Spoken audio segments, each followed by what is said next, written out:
ce qui a été dit. Je dirais simplement que Gardanne, la mine, la centrale, on est bien là sur les sites où on se rend compte de la politique catastrophique qui est menée par le capitalisme et la casse industrielle que l'on a. Donc je dirais qu'ici, on a vraiment l'image de ce qu'ils ont fait dans le domaine de l'énergie, où ils ont fermé les mines de Gardanne il n'y a pas si longtemps que ça, et où ils ont noyé, alors que dans d'autres pays, on développe l'énergie, et notamment à partir du charbon, et tout ça simplement pour faire, je dirais, des jeux de monopoly entre les divers pays et faire monter le tarif d'électricité et du gaz d'ailleurs. Donc je ne m'étalerai pas trop là-dessus, mais je pourrais en dire beaucoup. Par contre, sur la pénibilité, moi je dirais, on a gagné sur les ports, on a gagné sur la chimie, on gagnera sur l'énergie aussi, point final. La pénibilité, il faut qu'on gagne, voilà.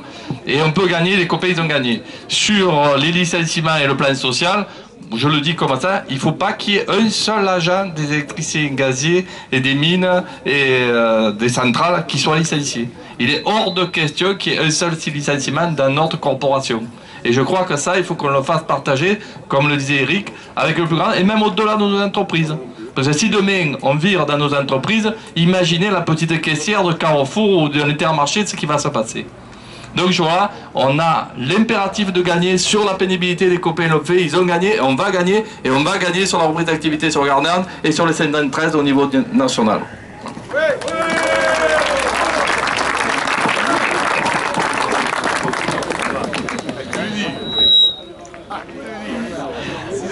Bon, bonjour à tous. Je ne vais pas reprendre tout ce qui a déjà été dit sur la nécessité de développer comme aujourd'hui une action large des industries électriques et gazières. C'est parce que nous avons... Je peux ? Les syndicats CGT des industries électriques et gazières de la région PACA, sur demande des unions départementales CGT, ont réuni un groupe de travail pour définir les revendications de la CGT sur la question des enjeux énergétiques et sur le développement du service public. Ce travail commun a mis en évidence la fragilité énergétique de la région PACA. Moins de 50% de l'électricité consommée est produite par la région.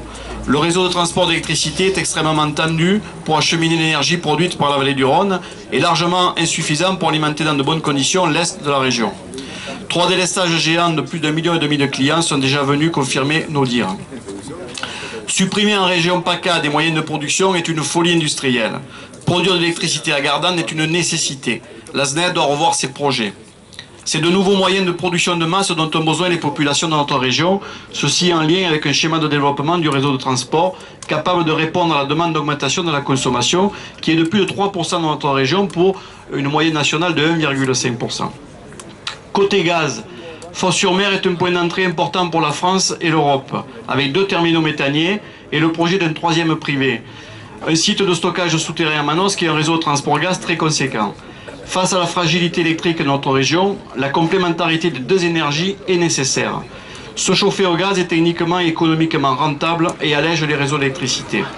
Mais alors que nous ne manquons pas de gaz, GRDF, filiale de distribution de GDF Suez, fait le choix de ralentir le développement du réseau de surface sous prétexte que la saison de chauffe n'est pas assez conséquente en PACA et que la rentabilité financière n'est pas au niveau de ce qu'attendent les actionnaires de GDF Suez.